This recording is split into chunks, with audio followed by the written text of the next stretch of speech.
dingo, franchement, on pouvait pas trouver mieux que les frères Costa. Quand ils se baladent en ville, a priori, ils passent pas inaperçus. La passion de la bagnole et des motos, ils ont ça depuis tout petit. Et aujourd'hui, eh ben, ils réparent et surtout, ils customisent les engins des passionnés comme eux en mode rock'n'roll, baby! Oh, ça décoiffe! Aujourd'hui, dans Pourquoi chercher plus loin, on ne va pas toucher terre avec les avions de l'armée de l'air. Je vais reprendre mon souffle et j'arrive. Et vous avez surtout des pur sang réformés des courses, je crois. C'est chouette de leur offrir une deuxième ville. C'est quasiment tous des réformes de course. Ouais. Tout le monde peut essayer le horseball. Ça a l'air tellement simple quand on les regarde. Ouais, bah faut essayer. T'es en train de me proposer d'essayer là? Faut essayer, ouais.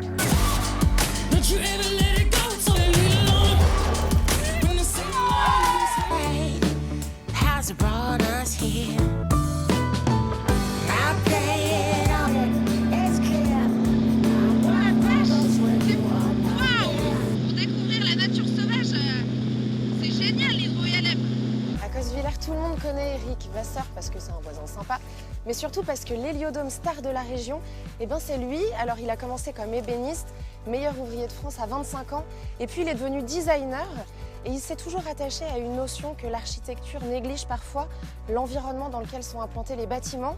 Son héliodrome, en fait, c'est une réconciliation entre l'homme et la nature, et celui qui en parle mieux, ben, c'est lui, évidemment.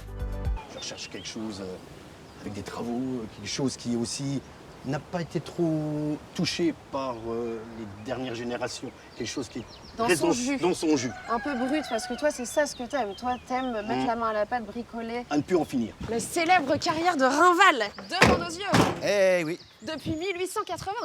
l'entrée de la carrière souterraine. Comme un énorme gruyère, quoi. Après, ça fait comme un énorme gruyère, oui. On va voir ce que ça donne, le gruyère de l'intérieur. Alors, je vais prendre la loupiote et on va y aller. Ah, bah, évidemment, il faut une petite loupiote. Faut être bien coordonné, hein. Tout à fait. Il y en a un qui tire, l'autre qui attend. Eh, dis donc, on en a pour un moment avant que ça tombe, hein. Oui.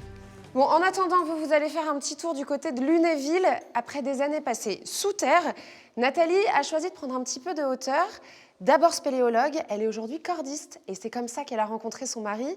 Je vous invite à découvrir ce couple au perché. Et nous, on continue. Ouhou. Pas trop vite. Où ça arrive derrière moi très vite, là. Et on se donne la main? C'est là que c'est le lieu de promenade, en fait, où ils vont régulièrement se promener. Je viens les faire voler régulièrement ici. Cette ville fortifiée, telle qu'on la voit aujourd'hui, c'est-à-dire ouverte sur un paysage aussi verdoyant, sur la vie, sur la région, il a fallu attendre le 19e siècle pour cette transformation. Absolument. Ça sent la poudre. C'est pour bourrer dans le trou du fût. Voilà. Ça, Dans le? Dans le trou du fût. Ah voilà, je n'étais pas sûre d'avoir bien Le compris. trou du fût, c'est le trou du fusil. Voilà.